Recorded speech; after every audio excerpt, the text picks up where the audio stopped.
قربانی کے مسائل کا بیان چل رہا ہے۔ قربانی کے گوشت کا استعمال، تو سوال یوں بن سکتا ہے کہ کیا قربانی کے گوشت کو کس طرح استعمال کیا جا سکتا ہے؟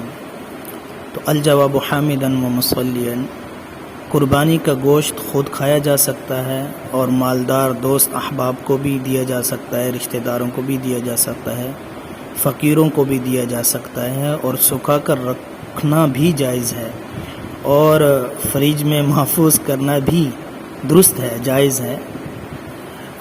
ایک بات کا خیال رکھا جائے کہ نظر اور وصیت کی جو قربانی کی جائے اور اس کا جو گوشت ہو، تو اس تمام گوشت کو مالدار لوگوں کو نہیں کھلایا جا سکتا، بلکہ صرف فقراء کو یہ گوشت دیا جائے گا یا کھلایا جائے گا۔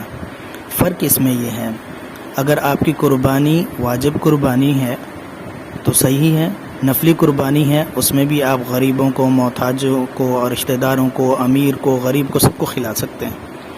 ہاں، اگر نظر اور وصیت کی قربانی کا گوشت ہے تو وہ صرف اور صرف فقراء اور مساکین میں ہی تقسیم ہوگا، اس کے علاوہ نہیں ہوگا۔ اس بات کو اچھی طرح ذہن نشین فرما لیں۔ اللہ تعالی ہمیں عمل کی توفیق عطا فرمائے۔ واللہ عالم بالصواب۔